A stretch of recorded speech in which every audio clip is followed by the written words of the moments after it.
Hello student, welcome to Pratibha academy classes. मैं doctor Pratibha Singh. आप सभी को पता है कि आपके एग्ज़ाम में काफ़ी कम समय रह गया है, तो इस बात को ध्यान में रखकर मैं आप सभी के लिए हिंदी साहित्य के महत्वपूर्ण प्रैक्टिस सेट लेकर आई हूँ।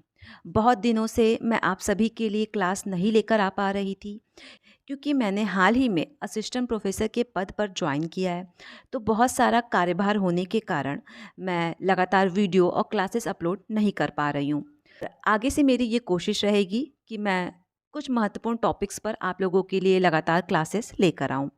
तो जो भी विद्यार्थी इस क्लास को पहली बार देख रहे हैं, आप लोग चैनल को सब्सक्राइब कर बेल आइकन प्रेस करना ना भूलें, जिससे आप सभी को आने वाले क्लास की अपडेट और नोटिफिकेशन मिलती रहे। और जो भी स्टूडेंट इस क्लास को देख रहे हैं, वो इस क्लास को ज़्यादा से ज़्यादा अपने दोस्तों के साथ ज़रूर शेयर कर दें। और आज की क्लास में हम लोग महत्वपूर्ण प्रश्नोत्तरी हल करेंगे, साथ ही साथ उन प्रश्नोत्तरी के जो विकल्प हैं उस पर भी मैं आप लोगों से चर्चा करूँगी। तो आप सभी पेन और कॉपी साथ लेकर बैठें, जिससे कि जो कुछ भी मैं महत्वपूर्ण चीज़ों को बताऊं उसे आप नोट डाउन कर सकें। और कमेंट बॉक्स में मैंने अपने टेलीग्राम चैनल का लिंक पिन कर दिया है, तो आप सब वहां पर भी मुझसे जुड़ सकते हैं। वहां पर आप लोगों को आज की क्लास की पीडीएफ और कई सारे क्लासेस की पीडीएफ और नोट्स फ्री ऑफ कॉस्ट देखने को मिल जाएंगे। तो आइए हम लोग आज की क्लास को स्टार्ट करते हैं। आज की क्लास में हम लोग आदिकाल के बहुविकल्पीय प्रश्नों को देखेंगे। आप लोग पेन और कॉपी साथ लेकर बैठे।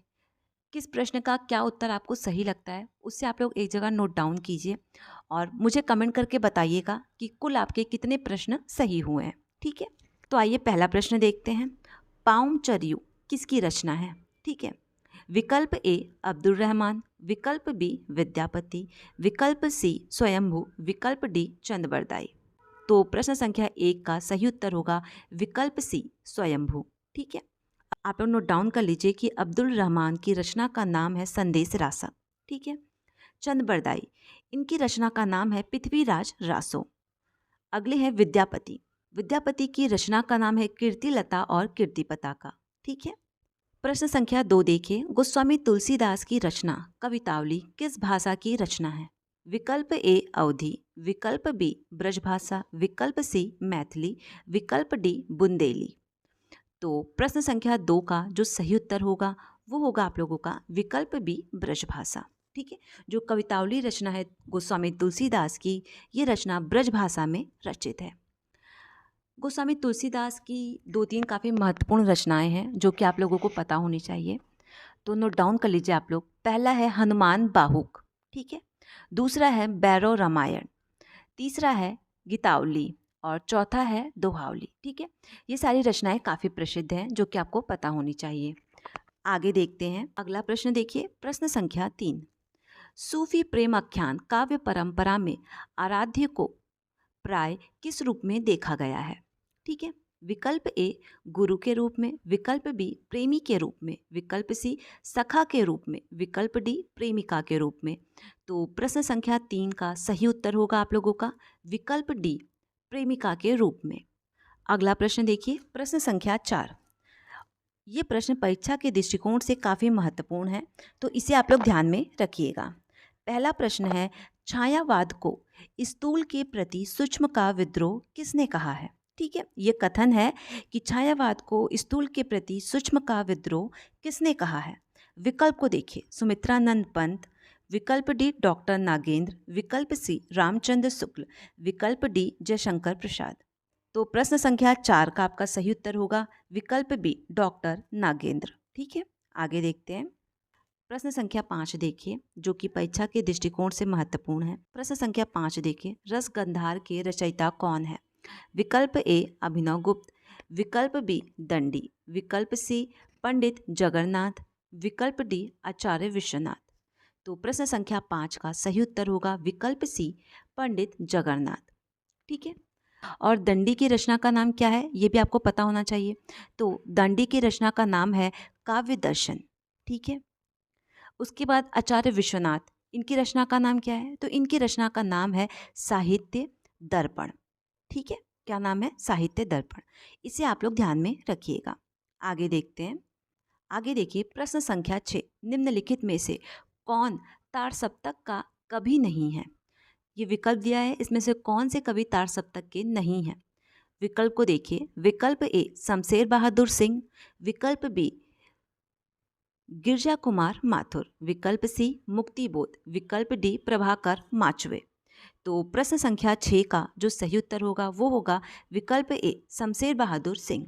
ठीक है, जो शमशेर बहादुर सिंह हैं वो तार सप्तक के कवि नहीं हैं। ठीक है, तार सप्तक का प्रकाशन वर्ष क्या है? कई बार परीक्षा में पूछा गया है, तो आपको पता होना चाहिए कि तार सप्तक का प्रकाशन वर्ष है 1943 ईस्वी, 1943। तार सप्तक के प्रकाशक हैं अज्ञे, जिनका पूरा नाम है सच्चिदानंद हीरानंद वात्स्यायन अज्ञे। तार सप्तक को 4 भागों में बांटा गया है। ठीक है, आप लोग नोट डाउन कर लीजिए। और तार सप्तक से संबंधित मैंने एक अलग सा वीडियो आप लोगों के लिए बनाया था, जिसमें मैंने ट्रिक वाइज याद करवाया था कि कौन से कवि किस तार सप्तक में आते हैं। तो उस वीडियो को आप लोग ज़रूर से देख लीजिएगा, क्योंकि तार सप्तक से कई बार परीक्षाओं में प्रश्न पूछे गए हैं। उस वीडियो का लिंक मैं कमेंट बॉक्स में पिन कर दूंगी। तो प्रथम तार सप्तक में अज्ञे, मुक्तिबोध, गिरजा कुमार माथुर, प्रभाकर माचवे, भरत भूषण अग्रवाल और नेमीचंद जैन और रामविलास शर्मा आते हैं। उसके बाद दूसरे सप्तक, जिसका प्रकाशन वर्ष है 1951 ईस्वी।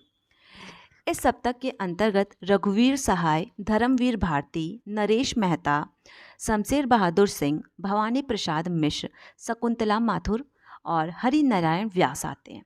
अब आता है तीसरा तार सप्तक, जिसका प्रकाशन वर्ष है 1949। ठीक है, तीसरे तार सप्तक के अंतर्गत कौन कौन से कवि आते हैं आप लोग मुझे कमेंट करके ज़रूर बताइएगा। ठीक है, अब आता है चौथा तार सप्तक, जिसका प्रकाशन वर्ष है 1979। इस तार सप्तक के अंतर्गत अवधेश कुमार, राम कुमार कुंभज, स्वदेश भारती, नंद किशोर आचार्य, सुमन राजे, श्री राम वर्मा और राजेंद्र किशोर, ये सारे कवि शामिल हैं। ठीक है, तो जो भी स्टूडेंट इस क्लास को देख रहे हैं, आप लोग मुझे कमेंट करके बताइएगा कि तीसरे तार सप्तक के अंतर्गत कौन कौन से कवि आते हैं। अब हम लोग देखेंगे प्रश्न संख्या 7। सरहपाद का संबंध निम्नलिखित में किससे है? विकल्प ए सिद्ध साहित्य, विकल्प बी रासो काव्य, विकल्प सी नाथ साहित्य, विकल्प डी जैन काव्य। तो प्रश्न संख्या 7 का जो सही उत्तर होगा वो होगा विकल्प ए सिद्ध साहित्य। ठीक है, अगला प्रश्न देखिए। प्रश्न संख्या 8, एक बूंद साहस उछली किस विधा की रचना है? विकल्प ए यात्रा वृत्तांत, विकल्प बी संस्मरण, विकल्प सी रेखा चित्र, विकल्प डी निबंध। तो प्रश्न संख्या 8 का जो सही उत्तर होगा वो होगा विकल्प ए यात्रा वृत्तांत। अब आपको यहाँ पर यह जानना ज़रूरी है कि एक बूंद साहस उछली किसकी रचना है। ठीक है, तो ये अज्ञे की रचना है। किसकी? अज्ञे की रचना है, जिनका पूरा नाम है सच्चिदानंद हीरानंद वात्स्यायन अज्ञे। और इस रचना का प्रकाशन वर्ष क्या है? 1960 ईस्वी। ठीक है, यहाँ पर आप एक चीज़ जान लीजिए कि यात्रा वृत्तांत किसे कहते हैं। तो यात्रा वृत्तांत जो है उसमें जब कोई कवि यात्रा के दौरान जो भी दृश्य है, जो भी चित्र है, जो भी प्रकृति का चित्रण है, वो अपनी रचनाओं में बखूबी प्रस्तुत करता है, उसे हम यात्रा वृत्तांत कहते हैं। ठीक है, आगे देखते हैं हम लोग। प्रश्न संख्या 9, समय देवता किस कवि की कविता है? ठीक है, क्या समय देवता किस कवि की कविता है? विकल्प को देखिए। विकल्प ए नागार्जुन, विकल्प बी केदारनाथ अग्रवाल, विकल्प सी माखनलाल चतुर्वेदी, विकल्प डी नरेश मेहता। तो इस प्रश्न का सही उत्तर होगा विकल्प डी नरेश मेहता। नरेश मेहता जो हैं वो हैं प्रगतिवादी कवि हैं। कौन से कवि हैं? प्रगतिवादी कवि हैं। ठीक है, जो नरेश मेहता हैं इनकी 2 रचनाएं काफ़ी प्रसिद्ध हैं। पहली रचना है संशय की एक रात, ठीक है, जो कि मोस्ट इम्पॉर्टेंट है, संशय की एक रात। दूसरी रचना है बोलने दो चिड़ों को। क्या? बोलने दो चिड़ों को। प्रश्न संख्या 10 देखिए। ऑफ ग्रामेटोलॉजी के लेखक कौन है? विकल्प ए जाक देरिडा, विकल्प बी रिचर्ड, विकल्प सी फेडरिक जेमसन, विकल्प डी पाल द मान। तो प्रश्न संख्या 10 का सही उत्तर होगा विकल्प ए जाक देरिडा। ठीक है, और जो IR रिचर्ड है, रिचर्ड जो है ये संप्रेषण सिद्धांत, किसके? संप्रेषण सिद्धांत के प्रवर्तक माने जाते हैं। कई बार पूछा जा चुका है कि संप्रेषण सिद्धांत के प्रवर्तक कौन है, तो वो है रिचर्ड। ठीक है, आगे देखिए। प्रश्न संख्या 11 देखिए। निम्नलिखित में से कौन सी आलोचना कृति विजय देव नारायण शाही की है? विकल्प ए जैसी, विकल्प बी सूरदास, विकल्प सी साहित्य लोचन, विकल्प डी रस मीमांसा। तो प्रश्न संख्या 11 का सही उत्तर होगा विकल्प ए जैसी। ठीक है, जो रस मीमांसा रचना है ये है आचार्य रामचंद्र शुक्ल का। ठीक है, और इस रचना का प्रकाशन वर्ष है 1949। ठीक है, आगे देखिए प्रश्न संख्या 12। संविधान की 8वीं अनुसूची में कौन सी भाषा शामिल नहीं है? विकल्प ए ब्रजभाषा, विकल्प बी बुंदेली, विकल्प सी खड़ी बोली, विकल्प डी अवधी। तो प्रश्न संख्या 12 का सही उत्तर होगा अवधी। अवधी संविधान की 8वीं अनुसूची में शामिल नहीं है। आगे देखिए प्रश्न संख्या 13। निम्नलिखित में से अष्टछाप का कवि कौन नहीं है? विकल्प ए मलुकदास, विकल्प बी सूरदास, विकल्प सी परमानंद दास, विकल्प डी कुंभन दास। तो प्रश्न संख्या 13 का सही उत्तर होगा विकल्प ए मलुकदास। ठीक है, जो मलुकदास हैं वो अष्टछाप के कवियों में शामिल नहीं हैं। अब आपके मन में ये विचार आ रहा होगा कि अष्टछाप के कवि कौन कौन से हैं, और इससे भी प्रश्न पूछा जाता है कि अष्टछाप के कवि कौन हैं। ठीक है, तो वल्लभाचार्य के 4 शिष्य हैं और 4 शिष्य विट्ठलनाथ के हैं। ठीक है, इन दोनों के 4-4 शिष्यों को मिलाकर अष्टछाप की स्थापना हुई। तो वल्लभाचार्य के शिष्यों में शामिल हैं सूरदास, ठीक है, कुंभन दास, परमानंद दास और कृष्णदास। वहीं विट्ठलनाथ के शिष्यों में शामिल है गोविंद स्वामी, नंददास, क्षितिज स्वामी और चतुर्भुज दास। ठीक है, आगे देखिए प्रश्न संख्या 14। निम्नलिखित में से कौन सी रचना चिंतामणि की है? विकल्प ए अलंकार प्रकाश, विकल्प बी रसराज, विकल्प सी कविकुल पत्रु, विकल्प डी काव्य निर्णय। ठीक है, तो प्रश्न संख्या 14 का सही उत्तर होगा कविकुल पत्रु। जो चिंतामणि हैं ये रीतिकाल के कवि हैं। किस काल के कवि हैं? रीतिकाल के कवि हैं। ठीक है, इनकी अन्य रचनाएं हैं जैसे काव्य विवेक, काव्य प्रकाश, सिंगार मंजरी और कृष्णचरित। ये जो रचनाएं हैं ये सारी रचनाएं चिंतामणि की है। आप लोग नोट डाउन कर लीजिए, मैं एक बार फिर से रिपीट कर देती हूँ। पहला है काव्य विवेक, काव्य प्रकाश, सिंगार मंजरी, कृष्णचरित्र। ठीक है, आगे देखते हैं प्रश्न संख्या 15। देखिए, इंदु पत्रिका के संपादक का नाम है? विकल्प ए अंबिका प्रसाद गुप्त, विकल्प बी जगदीश गुप्त, विकल्प सी चंद्रधर शर्मा गुलेरी, विकल्प डी काशी प्रसाद जायसवाल। तो प्रश्न संख्या 15 का सही उत्तर होगा विकल्प ए अंबिका प्रसाद गुप्त।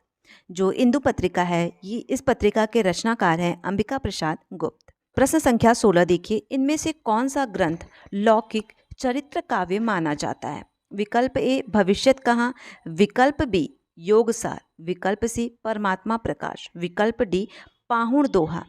तो प्रश्न संख्या 16 का सही उत्तर होगा विकल्प ए भविष्यत कहाँ। ठीक है, जिसके रचनाकार हैं धनपाल। ठीक है, कौन है? धनपाल। इसे आप लोग ध्यान रखिएगा, और ये लौकिक चरित्र काव्य है। ठीक है, आगे देखिए, जो योगसार रचना है इसके रचनाकार हैं जेंदुई। कौन है? जेंदुई।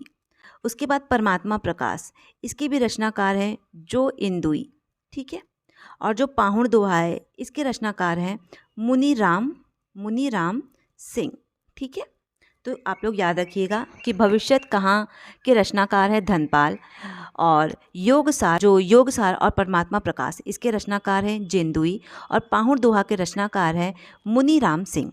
और आज की क्लास में मैं जो पीडीएफ आप लोगों को पढ़ा रही हूँ ये पीडीएफ आप लोगों को मेरे टेलीग्राम चैनल पे देखने को मिल जाएगा, जिसका लिंक मैंने कमेंट बॉक्स में पिन कर दिया है। ठीक है, प्रश्न संख्या 17 देखिए, विद्यापति इनमें से किस रचना के आधार पर मैथिली कोकिल कहे जाते हैं?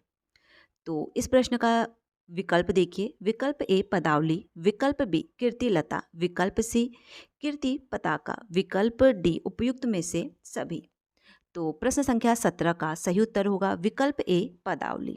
ठीक, यहाँ पर देखिए, विद्यापति पदावली रचना के आधार पर मैथिली कोकिल कहे गए क्योंकि पदावली की रचना विद्यापति जी ने मैथिली भाषा में की थी, जिसके कारण इनको मैथिली भाषा का कोकिल कहा गया। ठीक है, आगे देखिए प्रश्न संख्या 18। ये चंदन बाला रास के रचयिता हैं? विकल्प ए जिन धर्म सूरी, विकल्प डी विजय सेन सूरी, विकल्प सी जिन दत्त सूरी, विकल्प डी असुग कवि। तो प्रश्न संख्या 18 का सही उत्तर होगा विकल्प डी असुग कवि। ठीक है, चंदनमाला रास के रचयिता हैं असुग कवि। आगे देखते हैं प्रश्न संख्या 19 देखिए, भाषा की कसौटी पर यदि ग्रंथ को कसते हैं तो और भी निराश होना पड़ता है क्योंकि वह बिल्कुल बेठिकाने है, उसमें व्याकरण आदि की कोई व्यवस्था नहीं है। आचार्य रामचंद्र शुक्ल का उक्त कथन किस ग्रंथ के संदर्भ में है? विकल्प ए पृथ्वीराज रासो, विकल्प बी बीसल देव रासो, विकल्प सी हामिर रासो, विकल्प डी खुमान रासो। तो प्रश्न संख्या 19 का सही उत्तर होगा विकल्प ए पृथ्वीराज रासो। जो पृथ्वीराज रासो रचना है, इस रचना के लेखक हैं चंद बरदाई। ठीक है, आगे देखते हैं प्रश्न संख्या 20 देखिए, निम्नलिखित में से किस रचना में कण्वक शैली का प्रयोग नहीं हुआ है? विकल्प ए पाहुण दोहा, विकल्प बी जम्बू स्वामी चरियू, विकल्प सी महापुराण, विकल्प डी पाउन चरियू। तो प्रश्न संख्या 20 का सही उत्तर होगा विकल्प ए पाहुण दोहा। ठीक है, प्रश्न संख्या 21 देखिए, सांकेतिक अर्थ रखने के कारण इनकी बानियों की भाषा को साध्य भाषा, कौन सी भाषा? साध्य भाषा कहा गया। विकल्प को देखिए, विकल्प ए सिद्ध, विकल्प बी नाथ, विकल्प सी कबीर, विकल्प डी सूफी। तो प्रश्न संख्या 21 का सही उत्तर होगा सिद्ध। ठीक है, यानी आपका विकल्प ए सही होगा। देखिए, जो सिद्ध की बानियों की जो भाषा है उसे साध्य भाषा कहा गया है। साहित्य के प्रथम कवि हैं वो हैं सरहपा, और सिद्ध साहित्य के सबसे जो पुराने कवि हैं उन्हें सरहपाद कहा गया है। ठीक है, आगे देखते हैं प्रश्न संख्या 22 देखिए, आदिकाल के किस कवि की भाषा हिंदी के वर्तमान रूप में सर्वाधिक निकट है? विकल्प ए चंदबरदाई, विकल्प बी अब्दुल रहमान, विकल्प सी विद्यापति, विकल्प डी आमिर खुसरो। तो प्रश्न संख्या 22 का सही उत्तर होगा विकल्प डी आमिर खुसरो। ठीक है, आगे देखते हैं प्रश्न संख्या 23 देखिए, पृथ्वीराज रासों में मुख्य रस कौन सा है? विकल्प ए वीर और सिंगार रस, विकल्प बी सिंगार और भयानक रस, विकल्प सी वीर और शांत रस, विकल्प डी रौद्र और सिंगार रस। ठीक है, प्रश्न संख्या 23 का सही उत्तर होगा विकल्प ए वीर और सिंगार रस। ठीक है, पृथ्वीराज रासों के जो रचनाकार हैं वो हैं चंद बरदाई। चंद बरदाई ने पृथ्वीराज रासों में 69 छंदों का प्रयोग किया है, और इनकी रचना में छप्या छंद का प्रयोग हमें देखने को मिलता है। प्रश्न संख्या 24, राहुल संस्कृत्यान ने हिंदी का प्रथम कवि किसे माना है? विकल्प ए चंद बरदाई, विकल्प बी स्वयंभू, विकल्प सी पुष्पदंत, विकल्प डी सरहपाद। तो प्रश्न संख्या 24 का सही उत्तर होगा विकल्प डी सरहपाद। सरहपाद को ही राहुल भद्र भी कहा जाता है। ठीक है, इनका एक काफ़ी प्रसिद्ध ग्रंथ है दोहा कोश। क्या? दोहा कोश। ठीक है, ध्यान में रखिएगा। आगे देखते हैं प्रश्न संख्या 25 देखिए, जस हर चरित्र के लेखक हैं विकल्प ए स्वयंभू, विकल्प बी धनपाल, विकल्प सी पुष्पदंत, विकल्प डी अब्दुल रहमान। तो प्रश्न संख्या 25 का सही उत्तर होगा विकल्प सी पुष्पदंत। जो स्वयंभू हैं इनकी रचना का नाम है पाउन चरियू, धनपाल इनकी रचना का नाम है भविष्यत कहाँ, और जो अब्दुल रहमान है इनकी रचना का नाम है संदेश रासक। ठीक है, याद रखिएगा आप लोग। आगे देखते हैं प्रश्न संख्या 25, संदेश रासक किस प्रकार का काव्य है? विकल्प ए प्रबंध काव्य, विकल्प बी महाकाव्य, विकल्प सी खंड काव्य, विकल्प डी मुक्तक काव्य। तो प्रश्न संख्या 26 का सही उत्तर होगा विकल्प सी खंड काव्य। ठीक है, और संदेश रासक जो रचना है इस रचना के लेखक है अब्दुल रहमान, इसे भी आप लोग याद रखिएगा। प्रश्न संख्या 27 देखिए, अलवर संतों की संख्या कितनी मानी गई है? विकल्प ए 20, विकल्प बी 12, विकल्प सी 10, विकल्प डी 8। तो प्रश्न संख्या 27 का सही उत्तर होगा विकल्प डी 12। और नाथों की संख्या कितनी मानी गई है? तो 9 मानी गई है। अष्टछाप के कवियों की संख्या कितनी मानी गई है? तो अष्टछाप के कवियों की संख्या 8 मानी गई है। ये सारे तथ्य आपको काफ़ी अच्छे से याद होने चाहिए। आगे देखते हैं प्रश्न संख्या 28 देखिए, कैमास वध किस ग्रंथ की प्रमुख घटना है? विकल्प को देखिए, ईसलदेव रासो, परमाल रासो, पृथ्वीराज रासो, खुमान रासो। ठीक है, तो इस प्रश्न का जो सही उत्तर होगा वो होगा विकल्प सी पृथ्वीराज रासो। ठीक है, जो बीसलदेव रासो रचना है। इस रचना के लेखक है नरपति नलहर। खुमान रासो, इस रचना के लेखक है दलपति विजय। और परमाल रासो के रचनाकार है जगनीक। ठीक है, आगे देखते हैं। प्रश्न संख्या 29 देखिए, डॉक्टर रामकुमार वर्मा ने अपने इतिहास ग्रंथ हिंदी साहित्य का आलोचनात्मक इतिहास में हिंदी का प्रथम कवि किसे माना है? विकल्प ए विद्यापति, विकल्प बी सरहपाद, विकल्प सी आमिर खुसरो, विकल्प डी स्वयंभू। तो प्रश्न संख्या 29 का सही उत्तर होगा विकल्प बी सरहपाद। ठीक है, सभी विद्वानों के सहमति से सरहपाद को ही हिंदी का प्रथम कवि माना गया है। आगे देखते हैं। प्रश्न संख्या 30 देखिए, नाथ साहित्य का आरंभकर्ता किसे माना जाता है? विकल्प ए नेमिनाथ, विकल्प बी गोरखनाथ, विकल्प सी मत्स्येन नाथ, विकल्प डी आदिनाथ। तो प्रश्न संख्या 30 का सही उत्तर होगा विकल्प सी। ठीक है, नाथ साहित्य के लोग शिव की आराधना ज़्यादा किया करते थे। ठीक है, अब आप लोग यहाँ पे कुछ चीज़ों को ध्यान में रखिए। जो राहुल संस्कृत्यान है, उन्होंने नाथ परंपरा से ही सिद्ध साहित्य को विकसित माना है। ठीक है, और नाथ साहित्य में कुछ महत्वपूर्ण कवि हैं जिनका नाम आपको पता होना चाहिए। जैसे पहले हैं आप लोगों के गोरखनाथ, चौरंगीनाथ, गोपी चंद, उसके बाद है आदिनाथ। ठीक है, जो आदिनाथ है वो नाथ साहित्य में सबसे पहले कवि हैं। इसे आप लोग ध्यान रखिएगा कि नाथ साहित्य के जो सबसे पहले कवि हैं वो है आदिनाथ। ठीक, आगे देखिए। प्रश्न संख्या 31, हिंदी का प्रथम महाकाव्य किसे माना जाता है? ठीक है, और काफ़ी महत्वपूर्ण प्रश्न है, परीक्षा में पूछा जाएगा। विकल्प ए कामायनी, विकल्प बी खुमान रासो, विकल्प सी पृथ्वीराज रासो, विकल्प डी बीशल देव रासो। तो प्रश्न संख्या 31 का सही उत्तर होगा विकल्प सी पृथ्वीराज रासो। ठीक है, जिसके लेखक हैं चंद बरदाई। और पृथ्वीराज रासो को छंदों का अजब्य घर कहा जाता है। ठीक है, पृथ्वीराज रासो में जो सर्गों की संख्या कई बार पूछा गया है तो कितनी है? 69 है। ठीक है, आगे देखते हैं। प्रश्न संख्या 32 देखिए, समाज साहित्य का दर्पण है। समाज साहित्य का दर्पण है, यह कथन किसका है? विकल्प ए हजारी प्रसाद द्विवेदी, विकल्प बी महात्मा गांधी, विकल्प सी आचार्य महावीर प्रसाद द्विवेदी, विकल्प डी आचार्य रामचंद्र शुक्ल। तो प्रश्न संख्या 32 का सही उत्तर होगा विकल्प डी आचार्य रामचंद्र शुक्ल। और महत्वपूर्ण प्रश्न है ये।